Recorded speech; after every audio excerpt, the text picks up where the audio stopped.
Hi everybody, if you are watching this, you probably bought yourself a Quilt Haiku Stitch Kit.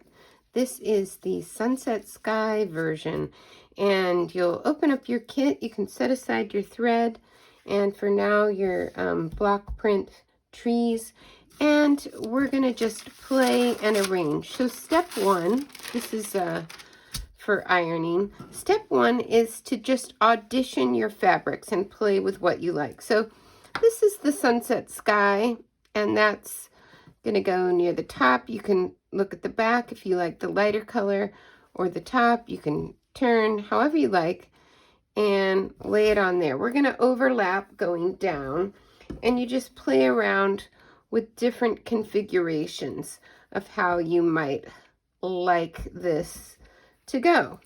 And it's a layered landscape, so each layer coming down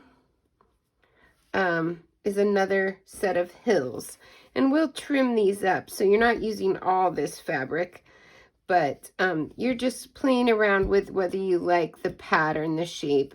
Here's one way to audition it.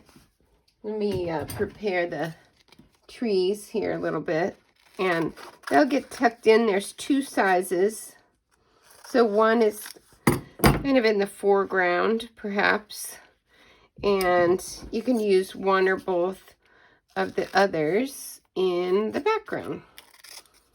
When we peel off the adhesive backing, it'll be a little more see-through. Could tuck that there, put it up here in the sky. I think I'm going to put those up here. Anyway, here's one possibility. I'm just auditioning and playing around. Let me show you a couple other configurations I came up with. Here's another possible way with the lace down below, a little farther, and a third configuration I was playing with here with the lace kind of coming off the edge. A lot of these fabrics have a loose weave like this burlap, and that'll be a nice thing to fray when we get to that point of playing. It can fray it and make it look like a grassy hill. Okay, so I'm gonna I think I'm gonna go with this middle configuration, how I like those, and what I'm gonna do is play around with some of these fabrics to make some shapes, some hill shapes. So I'm gonna cut this just with a curving hilly kind of shape. I'm not thinking too hard about it. And that's gonna overlap here. And then I think I'll do the same on this golden color. These are all hand dyed fabrics. Even the lace is hand dyed, and the thread. So they're all very unique. So there's a hill. You start at the top and add hills coming down. Let's do this one. You don't have to use all the fabrics. There's actually more than enough that you could leave one color out if it's not your favorite, or if you just don't feel you need it. And I'm going to leave this one here below the lace so that I can put the lace hanging off and you don't have just white under it. So I'm going to use the burlap on top of both of those for my design. And I think what I'm going to do is pull a bunch of threads on this burlap to kind of make a fringy look, and I'm just taking a loose thread there, and that makes it sort of grassy, natural look. I'm going to do it on both sides for this one because I'm going to have both this sitting on the top and the bottom of my fabrics here like this. If some of it is uneven on the sides, that's okay. You can even that out later or leave it uneven, whatever your particular like is. Now I could also use this here again to repeat this. Trying to decide if that's something I want to do. That's kind of cool. I think I'll do that on that one with that. See, you just play, you can make choices as you go. It doesn't have to all be planned out.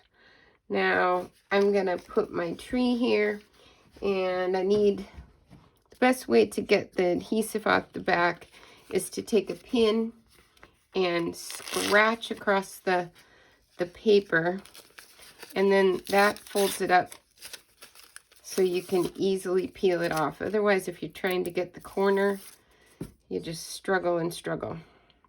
I think I'm going to tuck that under the grass there like that. And this is kind of a sheer fabric, so some of the pattern will show through underneath, which I think is going to be nice. I'm going to take my pin again.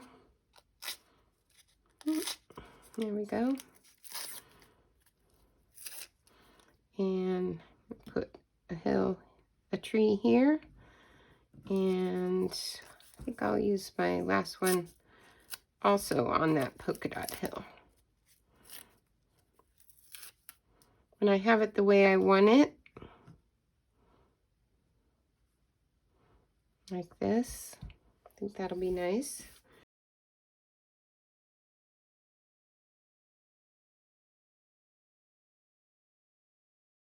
Okay, I have my iron here. I have it on a cotton setting, and I have the parchment over the top just in case there's any of the adhesive.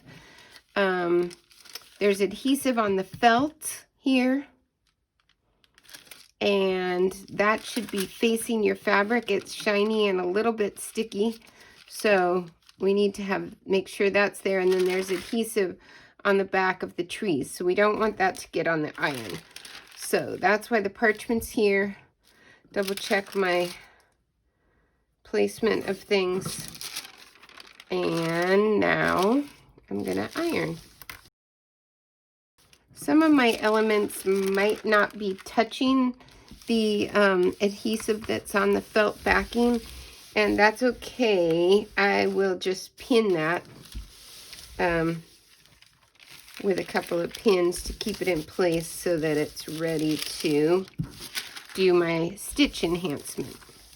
Stitch is really going to be important on this one, so I think it's going to give a lot of movement and playfulness. Okay, so I have that ironed down, and you'll see this little scrap is not attached because it wasn't touching the adhesive, and the lace is not attached. So those two elements need to be pinned down.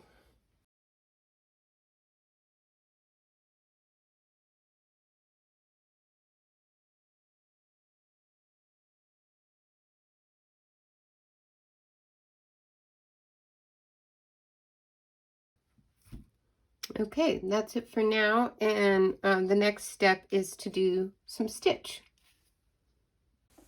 Okay, once you can see I've started embellishing my design with stitch, and I think that stitch really adds a lot of wonderful elements. So you can see here that I have added French knots on the tree here, blanket stitch along here, and then just rows and rows of running stitch here, and to tack down the different parts. But running stitch, if that's all you do, that makes for a very nice texture as well, and it keeps everything in place. I'm going to just show you a quick running stitch. I've got my knot and my thread, and I'm going to come from behind. And the longer your needle, the easier this is, but even a short needle can do it. But you can take a few stitches, and I think for the sky, it's super nice to do kind of a meandering, like the breeze kind of stitch.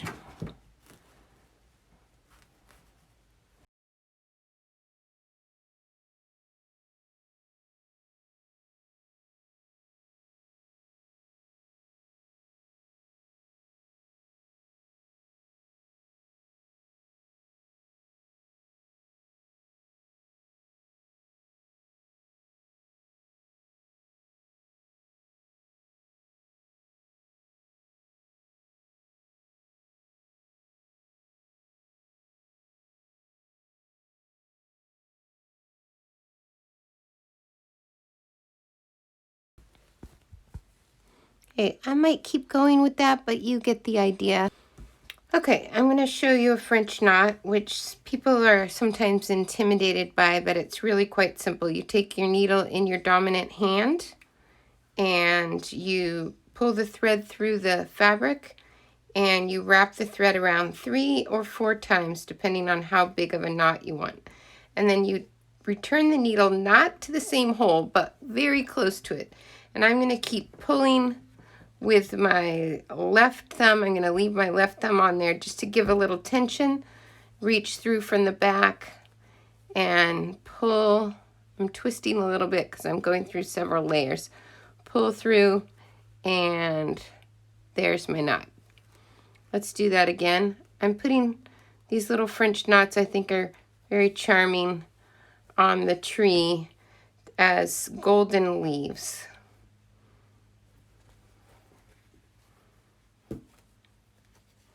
And pull through, and there's the knot.